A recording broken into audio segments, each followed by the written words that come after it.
मराठवाड़ा के OBC Maratha reservation से महरूम हो गए हैं। मुल्क को 15 अगस्त 1947 को आज़ादी मिली, जिसकी वजह से भारत के सभी रियासतें मुल्क का हिस्सा बनी, लेकिन रियासत हैदराबाद एक अलग रियासत के तौर पर वजूद में आई। 17 सितंबर 1948 को मराठवाड़ा मुक्ति संग्राम के बाद इलाके मराठवाड़ा महाराष्ट्र में शामिल हो गया।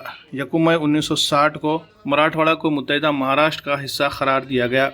मराठवाड़ा के मराठा समाज को इब्तिदा से ही ओबीसी समाज का हिस्सा माना जाता रहा है और उन्हें कर्नाटक और आंध्र प्रदेश में रिजर्वेशन के फ़ायदे मिलते रहे, लेकिन मराठवाड़ा के ओबीसी मराठों को रिजर्वेशन से महरूम रखा गया। आज भी कर्नाटक और तेलंगाना में मुकीम कुंभी मराठा समाज के साथ मराठवाड़ा के मराठा समाज के बाहमी रिश्तेदारियां पाई जाती है। इस इलाके के मराठा समाज का मरकज़ी पेशा काश्तकारी है, इसलिए मराठा समाज को ओबीसी का हिस्सा समझकर रिजर्वेशन दिया जाना चाहिए। इस तरह का मुतालबा मराठवाड़ा मराठा संघर्ष समिति के सदर प्रदीप दादा सोलंकी ने आज एक प्रेस कॉन्फ्रेंस के दौरान किया है।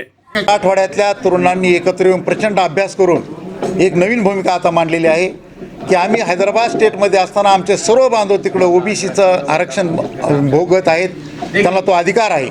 मग मराठवाड्यातल्या मराठ्यांना हक्क का मिळत नाही? गेली 60 वर्षापासून आपण वंचित आहोत आणि ही भूमिका अभ्यासपूर्ण मांडण्यासाठी मराठवाडा मराठा आरक्षण संघर्ष समिती स्थापना झाली असून 6 जूनपासून मराठवाड्याच्या दौऱ्यात निघालेला आहे। आज नांदेडला पोहोचलेला आहे। याचा समारोप औरंगाबादला होणार आहे आणि औरंगाबादला सर्व ही भूमिका आम्ही समोरची पुढे काय करणार आहोत त्याची भूमिका आम्ही मांडणार आहोत।